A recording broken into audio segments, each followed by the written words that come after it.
There it goes. What are we gonna do? I'm gonna ask you some questions. You're gonna answer some questions for me. I'm gonna interview you. In the new one, no. Introduce yourself in the language. Can you do that for me, please? No, I did Kawaiisu nua niyagad Luther Girado karad when yati pavana. My name is Luther Girado, one of the elders of the Kawaiisu tribe. I live in a place they call Walker Basins, about just under 4,000 feet. And I speak the Kawaiisu language fluently. And they say I'm the last male speakers of the Kawaiisu tribe.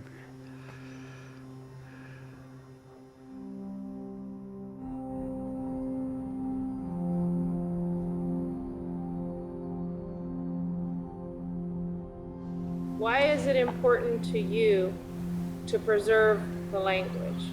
Figure if we didn't do something about it, that it was going to be lost. So when I died, and then my two sisters, and where's it going to go? You wouldn't have it no more.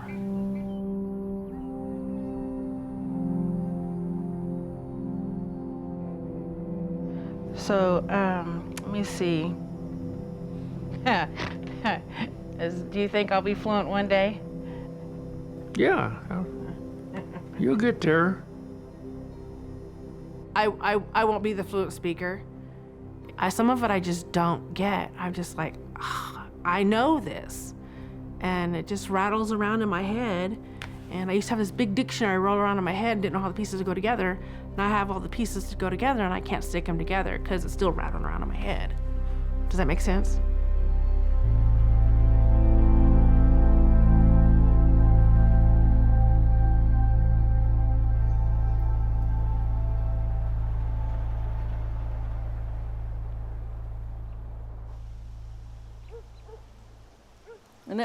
Med a bigid no unrosen. Impun keva din sun pavina wen karet kevo van. You wat hin hagen kwevad nugro no huvad. Mut ilter karvad tape van unere chuda pavin. Well, Dad is 78 in March. He's our last male fluent speaker.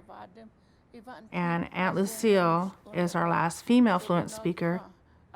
My Aunt Betty passed away 2014, and we just got through doing a project where we recorded 60 hours of conversation between the three of them.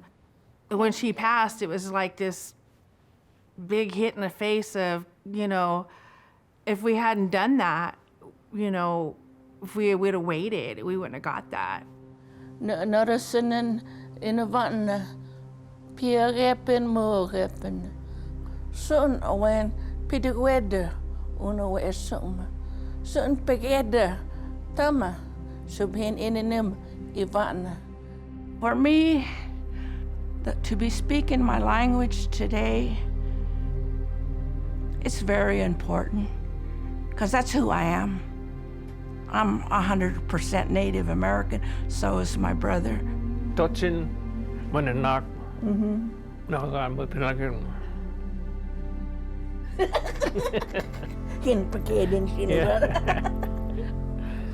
You want a big enough new one? I'm listening. You two just jabbering away. Yeah, I'm gonna ask you a couple of questions. So, growing up, who spoke the language to you? Who'd you get to talk to? Who spoke it to me? Yeah, who'd you get to talk to growing up as a kid? All my relatives, all my aunts and uncles and grandma and mother and father. And I had a lot of teachers. Grandpa talked nasty, though. He'd give you the nasty words. When I went to school, I could barely speak English, And that's where I picked up all my English in school. It was in school? Yeah. Yeah. Did Grandma know some English? Yeah, they all knew They did? parts of English, not much, They always talked Indian,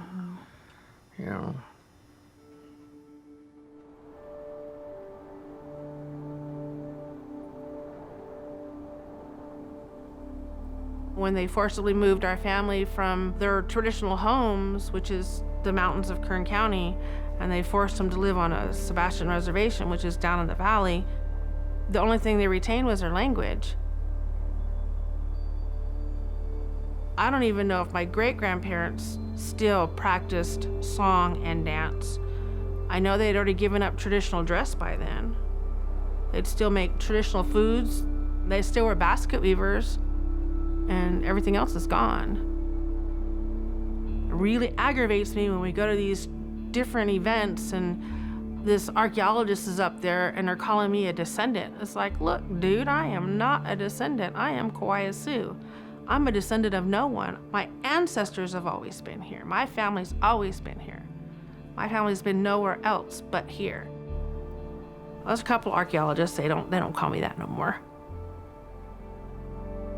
Hey, Speedy Gonzalez, wait for me. When I was little, I got sick. I remember being sick. My grandma was there, my grandma Gladys. She would rub my stomach, and my grandma was very religious. And she would pray, and she would pray in our language. And then she'd go, Jesus! That was my favorite part. And she would pray and tell him to take my pain away. And I didn't know what she was saying, but I always felt better after she was done. I couldn't have been more than, I don't know, maybe 5 or 6. I've been over here in forever. I can remember asking Dad how to say dog and horse. You know, I was pesty. It's like, how do you say this and how do you say that and what's this and what's that? I think Quitabish was one of the first word I heard. I remember learning. And so anybody that wanted to learn, teach me a word, I'd teach them Quitabish. Quitabish means big butt. And so that's what everybody's first word I'd teach them. Dad, look this way. I always wanted to learn, but you know, just life in general, I moved away and really didn't start learning more words until 2003 when some of my cousins approached my Aunt Lucille about teaching language classes. Yeah, Dad and I have been doing it consistently since then.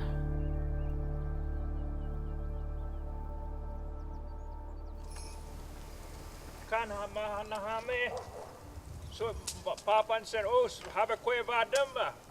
You want to queva nam hakapanis kuba dume. You want hakapanis in the bond man in Episha? I think our first video was right down here at the bottom of the hill, Dad's hill, was our Hakapanish story. Hakapanish is our boogeyman.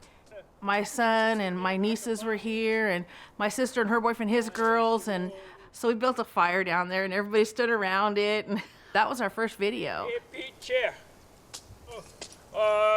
The more I learned, the better my projects got, and it was a learning experience for him too.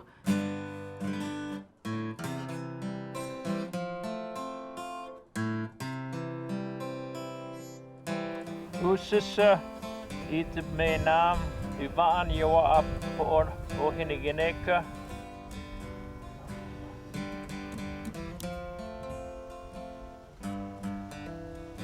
When I was small, my father and mother taught me the Indian language. And she used to tell me, you got to learn your language when you're small. That way, when you grow up to be a big man, she says, that you'll be able to talk to other Indians and your relatives. My father would kind of chuckle or laugh when my mom was teaching me the language, and she would tell him, don't laugh, because if you do, he probably don't want to talk. Hey, I got a question. Forgot what it was. Hold on, don't laugh. Never would I imagine that it'd be, 16 years still doing the same thing, and we have hundreds of hours of video and thousands of hours of audio recordings of Dad and the aunties. It's a never-ending project. When we do the editing, 1 minute of conversation takes an hour to translate. My dad always tells me, I'm gonna be on my deathbed, you're gonna ask me, wait a minute, well, how do you say that word again? What is that word? I'm like, Dad, I just need to be able to stick a little thumb drive in your ear and download it all.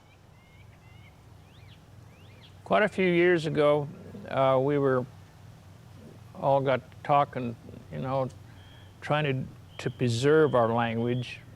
and what could we do? And so we started teaching our language, like everyday use words, to people that didn't know it. Oven was en ik van te deel. Was ik winnen. Boom, my quinnig. Pesa quinnig, zien nukken in. En die naam, en die naam. So we have our language pods 3 Fridays a month. Been the same people for a very long time. In Nevada, Honorable John. We invite anybody that wants to learn our language is more than welcome to come to our classes. We don't care if you're white, blue, purple, or green. That's what Dad says. He told us another one, E.T. E.T. that's the heat. Laura Grant, she comes and she helps me with topics and things like that because she's learned the language really well. I mean, she's like, how'd you do that? You watch somebody one and you see buzzing one and cop on. Yeah, we tease each other a lot. Nobody gets away with anything. I just wanted to hear her say it. We've known each other for a long time, all of us. There's my husband, David. He's been exposed to it for as long as we've been together. Brandy's my cousin. And then John Hammond's 5th generation from Tehachapi. We're more family than the class. Cool. She meaning, isn't she? A lot of tribes, if you're non-native, they don't want you listening to their language or their traditions. Or they're not interested at all, and that's fine too, but no, we don't care. What is this? Kakawut nabi? It's mine. Yes. You know, my father and his parents, they did not want to share the language like we're sharing it at this time with everybody. Are you kidding? They would not want to see that camera. You couldn't even step on that property. They'd be throwing rocks at you. And like me, I was like that because I didn't think anybody was interested. You know, and then the more I talked to people, then I just kind of opened up. Well, why not? Why not teach them what I know? They're called Wi'ib. And that makes me so proud that we will be able to leave that to whoever wants to learn. What's this? Yep. Language and culture go hand in hand. Language is your identity as a native person or an indigenous person, not just native. That's who I am. That's my identity. I might not be a fluent speaker, but I'm native. My grandson's 8, my granddaughter's 4. Whatever I'm learning, I'm sharing with them. And the more I learn, the more they learn. What's that? He barks. Woof, woof. Pukis. Yeah. Pukis, huh? As an elder, as a fluent speaker, as somebody that is very proud of her nation and her people, I want to see my people coming behind me doing the exact thing I'm doing today. Them sitting in this hot seat and sharing what we taught them as elders. We're going to be here a long time. Yeah, that's We're what gonna be Josh says. long You're time. going to be here till you're over 100. You two, me and you and Uncle, you're both the same. I said, You- there won't be no dirt here. We'll still be here. So do you think that with all the documentation that we've done, videos and audio CDs and lesson plans, the language will survive? Yeah, Think so? yeah. When we're dead and gone, you guys can continue teaching it, you know.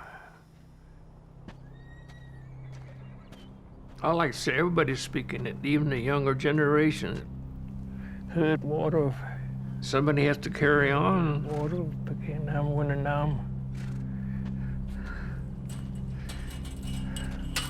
If Dad walked up to me today and says, I'm done, I'm tired of looking at you people, I'm over it. All right, we're done.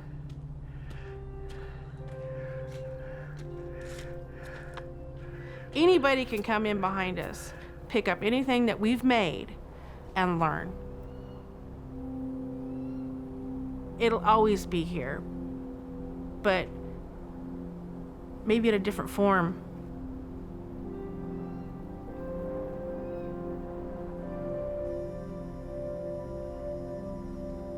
Well, thank you. You're welcome. That was really good. I really enjoyed that. So I think that's it. We're all done. Is it lunchtime?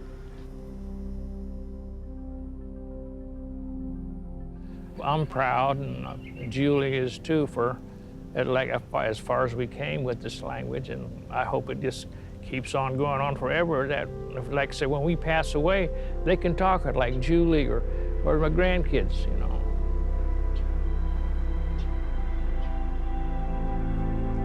That's it. Bye.